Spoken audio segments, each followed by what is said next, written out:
Welcome to Turning the Page. I'm John with Brainstorm Comics and Gaming, and I'm joined by Mr. Sizzle. And my understanding is your value goes up when you're graded at 9.8 there, Chandler. I like to think my value goes up no matter what I'm graded at, but You like to think you're valuable regardless. even at a 5.0, someone's going to love me. And that brings us to our first topic. So, topic number one is going to be I'd buy that for $1. Several discussions have popped up on Facebook groups over the last couple weeks. One of them about why some books that they deem dollar books, or ones that are dollar books, are being sold for $150 plus when they are graded at 9.8s.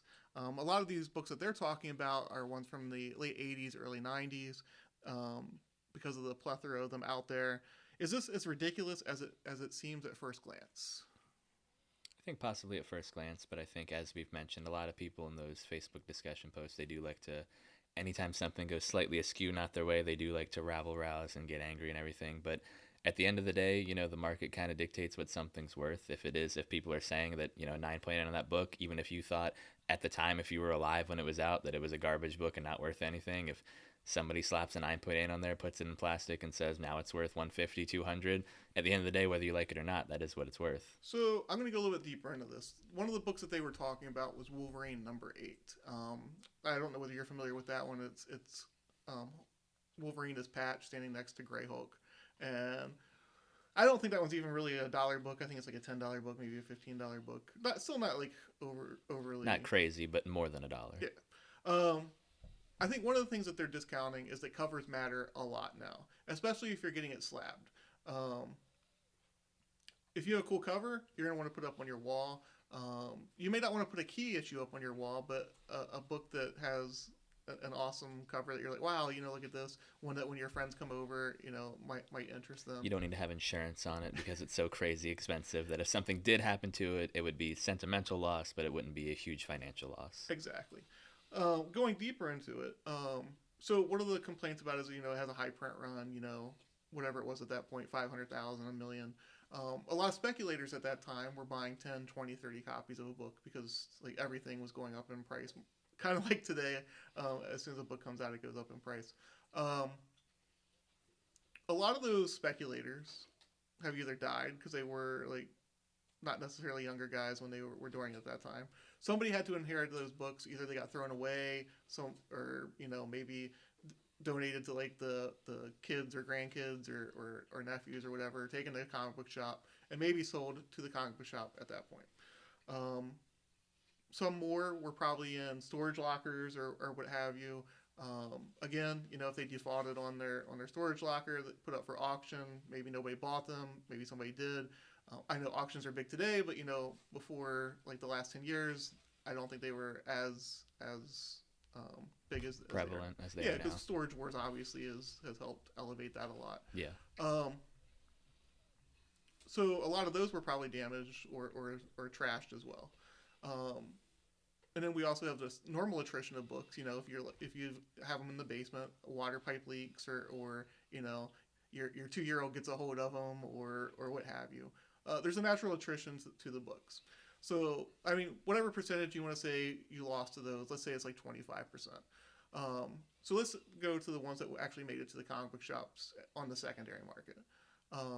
Most comic stores who put them in dollar bins do not bag and board them. I mean, a lot of stores who even do non-dollar bins don't bag and board their stuff. So the number of 9.8s out there, like, plummets each time somebody like thumbs through a pushes all the other books on top of it, skims through it, lifts it up, drops it back in, page creases, all kinds of stuff. Exactly. And I'm very big on this. I bag and board everything in the store. Everything. I don't care whether it's $1. I don't care whether it's $100. I don't care whether it's $1,000. Like, to me, the book should try and maintain the condition that it's in once it comes into the store. Absolutely. But my point is, so there's no doubt a ton of attrition. And shipping. I forgot to say that when they were first shipped to the stores, not all of them were 9.8s or what have you. So there's a million and one things that happened between 1988 and now. Again, 32 years. So I don't think $150 for a 9.8 is necessarily outlandish, especially if a cover is really nice. I don't know whether you. If it's a cool cover, I think to break it down in layman's terms, if it's a really cool cover, or if it's just something that might be a little, not necessarily a first appearance, but anything in there to give it a little bit more value. And like you said, maybe there are a lot of copies out there, but if you have one of only a few that are 9.8s or anything that is worth anything, if most of them that are out there are damaged or not in good condition, then I think the natural progression is the ones that are preserved. Again, not that there's anything necessarily special about it, but if it's a cool cover you can slab up and put on your wall, $150 to $200, especially as we've seen, considering what some books are worth, is really kind of small potatoes to what it could be going for if it had a first appearance. The other thing is, it started with a lot of copies, like we just covered. There's a lot of attrition over 32 years that right. happened. Not nearly as many copies as when it first came out. Exactly, and a lot of them were still newsstand in 1988, also. So newsstand, I don't know how many people know this, but the distributor or the stores that carry newsstand ones normally can return whatever they don't sell. Comic shops don't have that option, but for the most part, from my understanding, stores who get newsstand ones still have that opportunity. So, I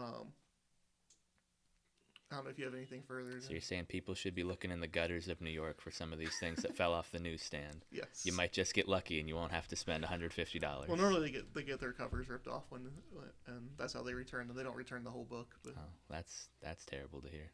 That hurts my soul a little bit. They're just ripping covers. So I guess that we'll turn the page on that one. We'll return to that. We'll keep an eye on that market for a little while. So we're going to turn to our next topic number 2. The title of this topic is "A Leopard Doesn't Change Its Spots." So Todd McFarlane has stated that he believes, due to the difficulty in creating new villains, that companies should not transfer them into being heroes. They should not have any movement from being a villain to a hero. They should, their popularity should not dictate them moving from being a villain into a hero. Do you agree with this philosophy? Well, I would say in general that Todd McFarlane's a pretty unreasonable person, but I think he definitely has. Well, just you know how Todd McFarlane is. He's been in the business a long time. He's got his opinions about a lot of things. He's not afraid to share them. So I'm not surprised that he's coming out hot with this. But I think, especially for somebody who has created a lot of things, who's branched out on his own, who's worked with Marvel and other places, I think he knows the business. He's seen that, hey, I've been around a long time. I've worked for almost everybody. I know how hard it is to make a villain and make him successful and make him be able to carry his own title, possibly on his own, without being necessarily attached to that hero anymore. Like, that is a difficult task. And I would agree with that having a villain to be able to carry its own title on its own, like having it to be that well known and that popular, is a difficult task to do. Well, you see in like Amazing Spider-Man that they return to the villains that were all created in the first like 24 issues over and over and over. Well, 50 issues including Kingpin, but like over and over again. There's very few outside of that first 4 years, that have really stuck in the same sort of way. And if they have, they show up. They're like a C-lister or a D-lister. They might pop up every once in a while. People go like, oh yeah, I remember that guy, but then they're gone the next issue. So I do think he has some merits to that.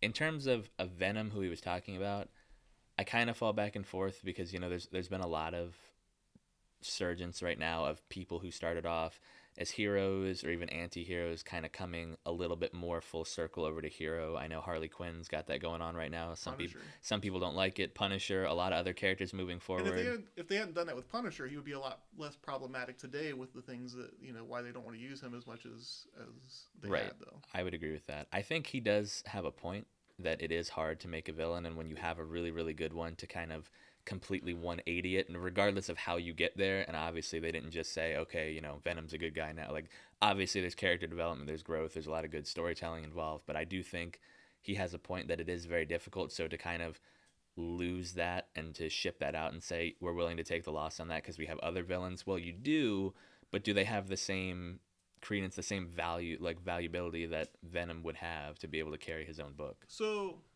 I'm a little bit different in that I'm not going to speak in absolutes because, I normally don't unless I'm joking with people, and then I'll dig in and just joke with people. But I don't think you can absolutely say that a villain should never be a hero, and I don't think you should absolutely say like a hero should never flip into being a villain. There are character arcs that I think are very important.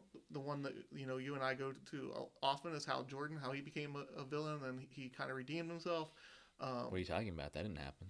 That was Parallax. In my eyes. That wasn't Hal Jordan. What are you talking about? Jeff didn't tell you about that?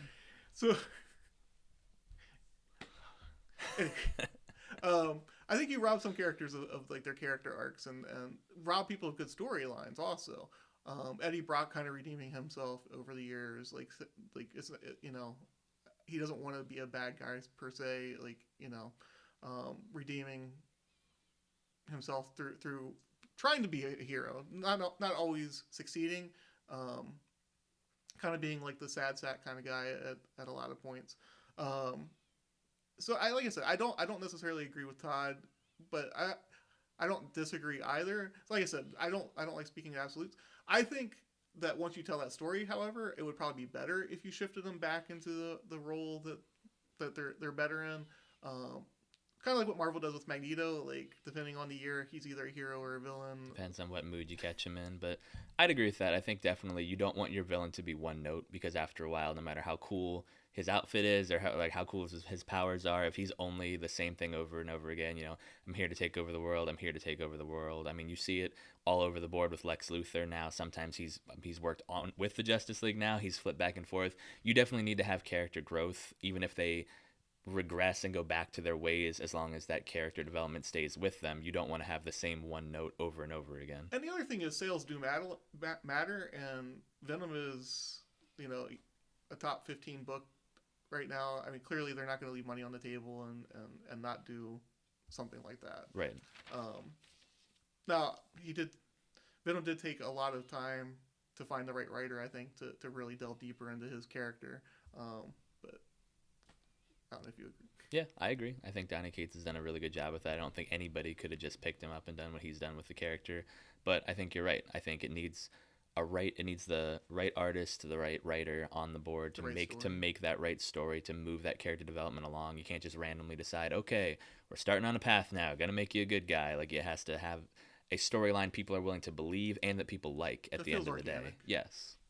So we'll turn the page on that one. We'll come back to that at some point, I'm sure. It's like talk about other villains that we feel maybe should not have made the change into being a hero, or maybe vice versa, a hero that shouldn't have made the transition into being a villain.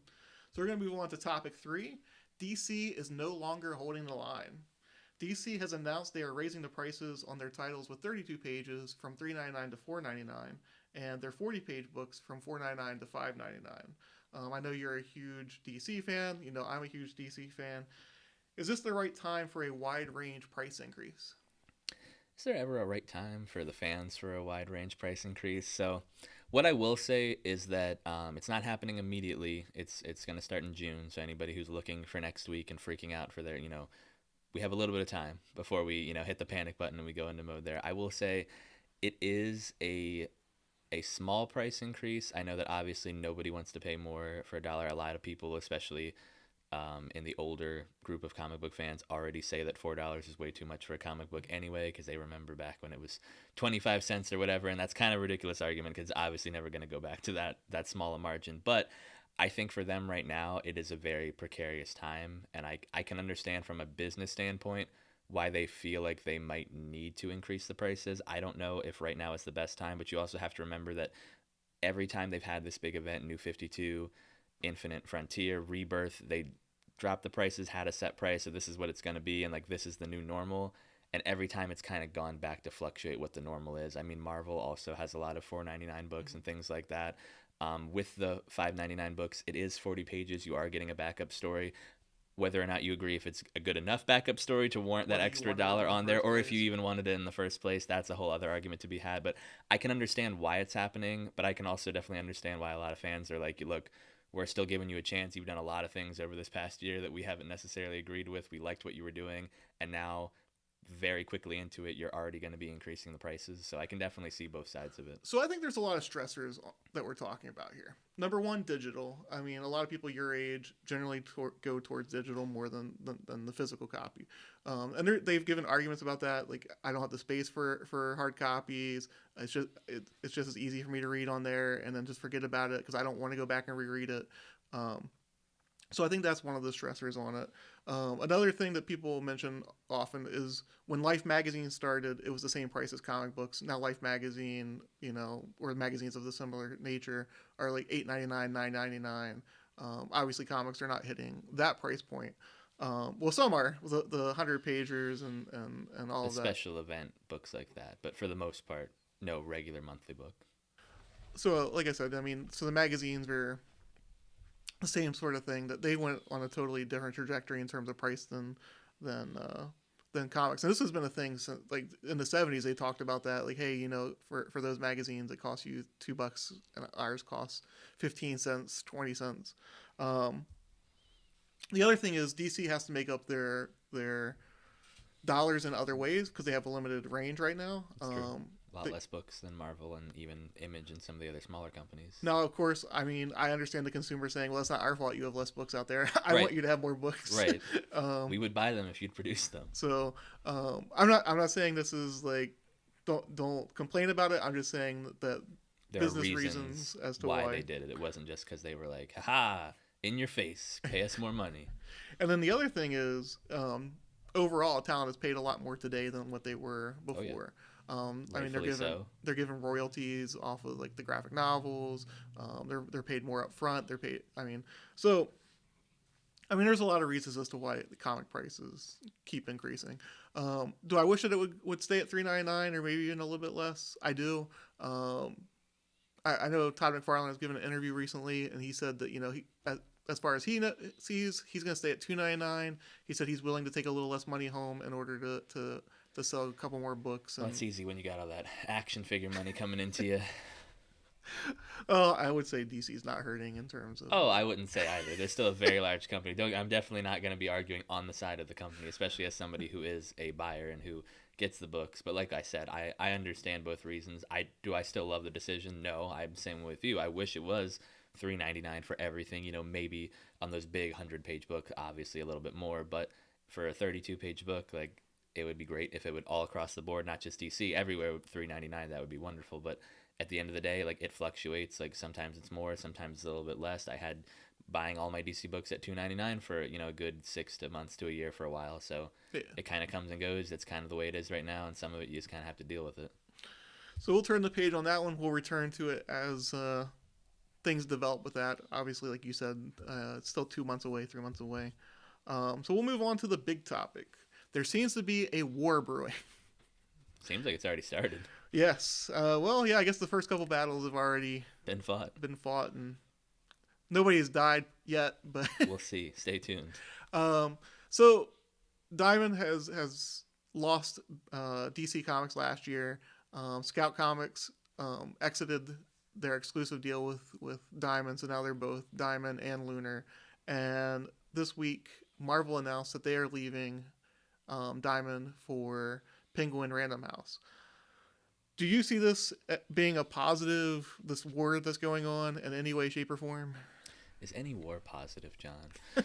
No, but I mean, at the end of the day, like, Marvel has the ability to do whatever it wants to do. Like, it has that type of money. The same thing with DC. Like, they have the ability to walk away from Diamond, which not everybody was capable of doing. Although now, some may argue that because DC and Marvel has done it, some of those other smaller companies might think that they have the same footing there. I think Marvel is doing what it thinks is best for its company, and you can't necessarily knock somebody for that. I think that this could potentially, I mean, it's definitely going to hurt Diamond sales with them going through there. They already don't have DC in any way, and now they are getting a much, much diminished return from people. People are probably, you know, most comic book stores like yours are probably going to be going through Penguin Random House, so a lot of that money you're either going to be keeping in Diamond is just going to be for the independent books. So from what I've seen, some people are misinterpreting what happened a little bit. So Penguin Random House is the exclusive distributor of Marvel Comics. Diamond is going to have to purchase those books that they get through Penguin Random House. As a result of that, there's no way that they're going to be able to keep the same discount tiers. And Diamond has already said this also, that they're not going to be able to keep the same discount tier for Marvel. Right. They're still going to have those books. They might be a good fallback for stores that run out of a certain book or what have you. I can see that being beneficial. Maybe Diamond can even leverage that into more profits. Well, not more profits, but offset some of the profits by, if a book becomes hot, like, raise the price. I don't know whether they're allowed to as a wholesaler. I know some of my board game companies do when things become a little bit rare, that they start jacking the price up a little bit. Right. But they're not going to be any store's first choice now for Marvel books because they can't keep that same discount. I won't say they won't be. that everybody's going to leave them. I think some people, either out of laziness or comfort, will stay with them because they already have an account with them. There's some people that don't want to order through multiple companies. Honestly, I'd rather not order through multiple companies. I am going to do the Penguin Random House thing though, just because they're offering free shipping and it's hard to pass up. Yeah, I wish Lunar would do that, but they're not Penguin Random House. No. Well, I think that the global reach is probably one of the reasons that Marvel also chose them. I wonder whether one of my things that I was wondering is whether they chose them to try and get release dates more similar across the world, because Australia I think is like 4 weeks behind us, 4 to 6 weeks, something like that. Mm-hmm. I think Europe's like 1 or 2 weeks behind us. Like I said, part of me wonders whether it's to try and offset that a little bit. It's possible. I could see Marvel wanting to do something in the future where they have a global event and it all happens on the same day. Disney is a very synergistic kind of company. They want things to kind of, or at least within the same week, if not, and not instead of having to wait those 4 to 6 months for everybody else to be able to catch up. You might only have like a day or two you have to wait now instead of having to wait 6 weeks for something. Yeah, and like I said, I don't know this for sure, but like just from things that I've seen with the company, that I could see that as being a selling point to them if that is something that they can do and sure. Get on the docket. With the two big ones gone, Marvel and DC, I think that Diamond probably is going to have to change the way they do things to a large degree. Diamond also owns Alliance Games, and they lost Asmodee last year. Asmodee is like doing their own distribution, so they're being hit on several fronts right now with Steve Geppi. But Marvel and DC cannot have free comic book day. So so Diamond kind of. I won't say retaliated, but it seemed like it was maybe a little bit of retaliation. It seemed a little bit. Again, at the time, it was just against DC because at that point, Marvel was still with Diamond. So what they did is they filed for the trademark to Free Comic Book Day, which I think is petty. And the reason I say that, don't get me wrong, if it were me, I'd be angry that I lost like 60% of my business also. What I'm saying is, the comic industry is not so huge that they cannot be cooperative with one another. If they start doing this fiefdom thing, I don't think it's going to go down a good road. I don't think that it's going to be good for the industry. I'm not going to cry chicken little because last year, even when DC did this, I said, you know what, I'm going to wait and see like where things go. Part of me also wonders whether maybe the companies are getting a little greedy, that the dollars in the comics are getting a little bit higher than what they had been for the last like 15 years or so. I mean, it's been growing over the last 5 or 10 years, and maybe the dollars are back to the point where, oh, well, I want a bigger portion of my pie. I'm the one bringing the people into the stores and stuff. Again, I don't think that's necessarily a good thing for the industry. I think the industry does better when there's cooperation between the companies. But I don't know where No, I mean, I agree. And I think, like you said, the pettier you get, the more you escalate, the more you entrench, it's definitely going to be pushing away any type of, not necessarily them coming back to Diamond, but that, like you talked about, the industry is not so huge. They don't have to be at least friendly or work together and with each other, instead of being like, well, no, you're on that side and I'm on this side, and now it's like a three-way triangle. It doesn't necessarily have to be that way. And the thing is, the creators like each other. The creators all talk to each other, and not maybe all of them, but right. But it's not like it's everybody who works for the company versus it's the companies. It's the the people upstairs that are doing this battle. Where, like you said, a lot of the writers and the artists don't have beef with Diamond or Penguin or any of these or the other studios necessarily at all. It's just kind of it's coming off that way to a lot of people because of how much now it seems like they're entrenching and keeping themselves in their own separate corners. So here's another question. Well, again, it's just something that I was thinking about. Is this a path for DC returning to Diamond? Like, was Marvel one of the reasons that DC left? Like, did they feel like Marvel was getting preferential treatment? We don't know the behind the scenes, so we don't know. So is this like a chance of reconciliation between those two companies? I mean, obviously we don't know anything. Right. I think maybe before the Free Comic Book Day thing, that maybe that could have been a way for them to come back. But I think DC right now, is really riding high, and it's weird to say because they're a large company, so it's weird to say that they're trying to like flex and like spread their wings and be able to fly because they've been doing it for 80 years, like for how long. But it does kind of feel that way. They're like, no, like this has been successful, like everybody told us like we're gonna fail, we need diamond, we don't need diamond, we've proven that. I think especially for, again, it doesn't seem like it's the creatives. It seems like it's the upper people in the boardrooms and those type of people. I think there can be a lot of ego in that and a lot of like pride. I think it would be a stretch to my imagination. I think for them to come back to Diamond, it would seem as though they failed a little bit and they had to come crawling back. DC originally had a deal in order to buy Diamond, like I think it expired like 10 years ago or something like that. So they did have like a good working relationship. The other thing that was weird to me though is Marvel and Image like really got behind Diamond last year when DC jumped ship, and abandoned them. The fact that Marvel like 9 months later does the same thing seems a little weird to me. I would like to know what happened behind the scenes and or what the long-term goals are, but obviously we're not in on those. No, unfortunately not. So we will turn the page on that one. Obviously, with that having a lot of development going on in the story, we'll come back to that at some point and see where, if any more news comes out as to why Marvel has abandoned Diamond as well, or maybe they feel like they didn't truly abandon them since they're allowing them to keep their wholesaler. Yeah, it's different than what DC did. So I think the way Marvel did, and I know a lot of other people are saying that they're not comparing it directly to DC because it is a little bit of a different approach. They obviously they gave a much longer warning. This isn't taking place until October. It's more nuanced. Still a long way away. They did it, I guess you could say Marvel was like, well, we did it the right way, so as to not burn any bridges, even though Diamond may not feel that way. I think they're looking at it, at least from a PR standpoint, of like, well, like we were as clean, as nice, as gentle as a breakup as possible, and it's still not completely gone from Diamond or anything like that. So yeah, they probably feel kind of like Sony did. Anyway, going on to our quick takes. Almost 30 years ago, a group of artists left the safety net of Marvel Comics to set out on their own. They jumped off a cliff to see if they could fly, an analogy that the Image creators use a lot in terms of how they view their company. And they changed the market in the process.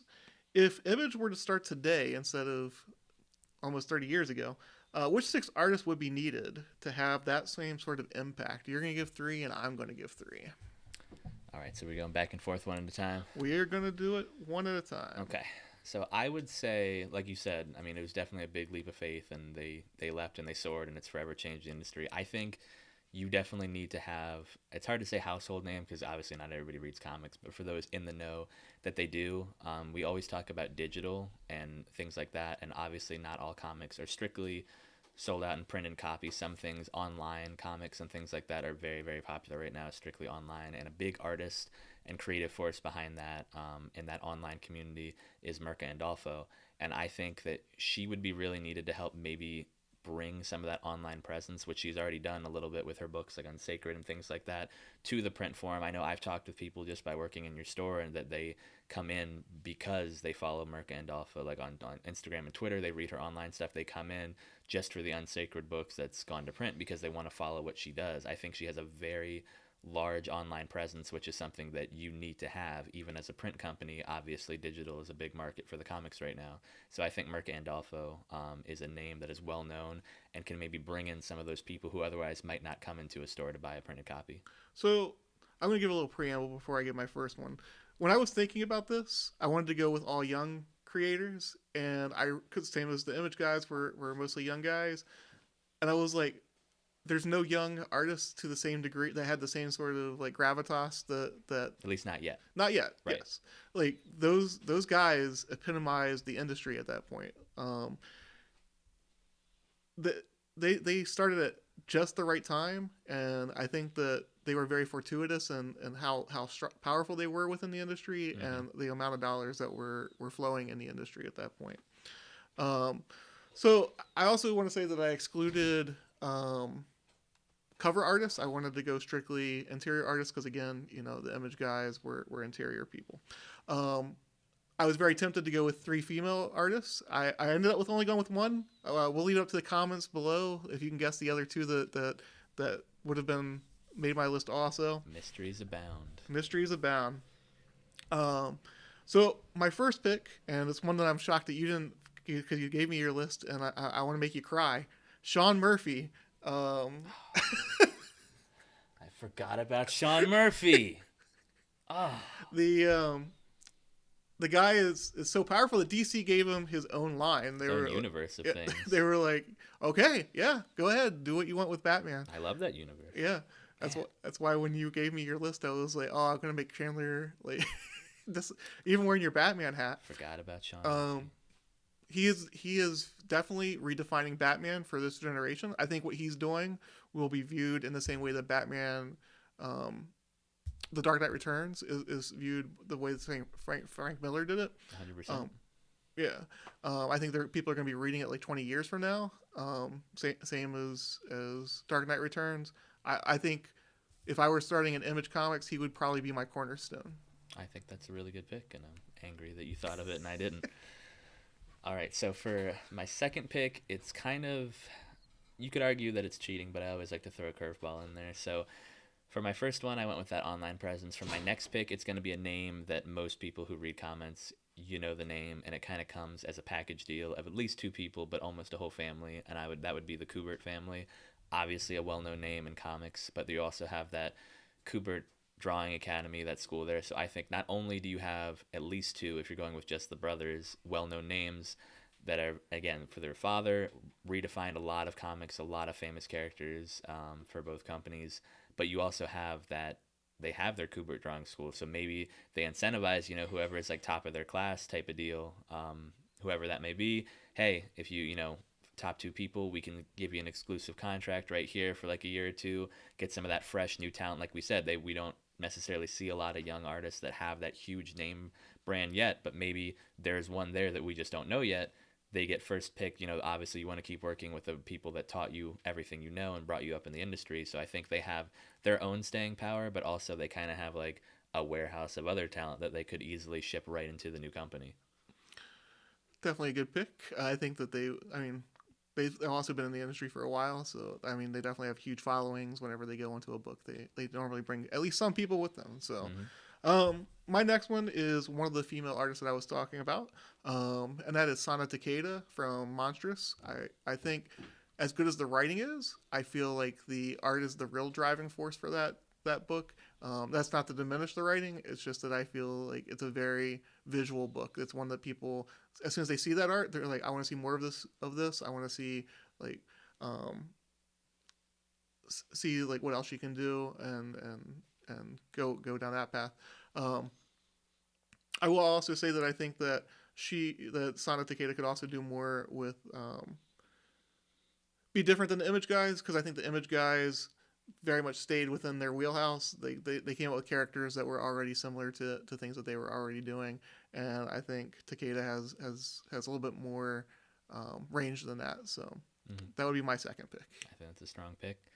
My last pick, I was debating between a couple people. Again, like you, I was trying to go younger, but you really, when you're starting off on this only, again, those Image guys, they were already very powerful. They knew their worth, and they used that to their advantage. I think you need somebody, again, reason why I picked the Kuberts, you need people that have a pull, that people are going to say, okay, well, they're going over here to start their own company. Like, I got to see what's going on and check out what's going over there. Maybe not stay, but I'm interested. I want to see what's going to come from there. My last pick is going to be Gary Frank. Obviously, anybody who's read anything by Gary Frank knows that it's like you're reading a movie. Every time you flip through those pages, he has amazing, gorgeous artwork. Not always known for his speed in getting the books out, but again, I don't know many artists that people would take all the delays. Anyone who's read Doomsday Clock or Three Jokers, that comes with that he has come out and he's an honest guy and says, it wasn't on the writers, it was completely on me, I'm slow. But his artwork is just so good that it is worth the wait sometimes. Plus, he's like best friends with Jeff Johns and a lot of and he's been in the business a long time. He knows a lot of writing talent and other artists that people want to work with him. He has that kind of good reputation of a lot of people like him, despite sometimes from the fan perspective, dragging books out a little bit longer than you would like. It's well worth it because his artwork is just that good. You mentioned Jeff Johns. Maybe we'll do a 6 writers if we were starting. I'd be down for that. So my last pick, I have like 8 artists written down because I did not know which ones you were going to choose, so I wanted to make sure I was prepared for any sort of eventuality. So my last pick that I went with was Ryan Stegman. As much as people love Donny Cates' writing on Venom. I feel like without Ryan Stegman, it wouldn't be the same book. He definitely adds a different dimension to it. He's done Spider-Man, Renew Your Vows also. The artwork in that was really, really excellent. I feel like he has enough exposure at this point that he definitely would pull people with him. I think that he is achieving that kind of status that the Image guys did. Maybe not to the same degree because the sales in comics in general are not the same as they were in the late 80s, early 90s. But I feel like he is one that would definitely get somewhat close to the same numbers that the Image guys did. Right, and it's definitely no small feat to kind of redefine and capture a particular look of an already really famous character that people already knew. But a lot of people now, when they think of Venom, especially for this younger generation, they immediately are thinking of Ryan Stegman's art and his interiors and his covers. Well, a lot of people also tried to mimic Todd McFarlane, and he seems to be going in a totally different way. Like, I'm going to do it my way. Yeah, like, redefining it, giving it his own look. Again, like what a lot of people, especially this younger generation, when they think of Venom, they're thinking of Ryan Stegman's art without even, having to look for the name. Yeah. So we will turn the page there. We do want to know what you guys, who you guys would choose as your 6 Image artists that you would, if you were relaunching the company today, who would you choose? We want to thank you for watching. Don't forget to like, comment, and subscribe on this video. We appreciate everyone that watches. And if you could leave a comment letting us know how we're doing and maybe topics that you think we should discuss, we'd like to hear them. Have a good day.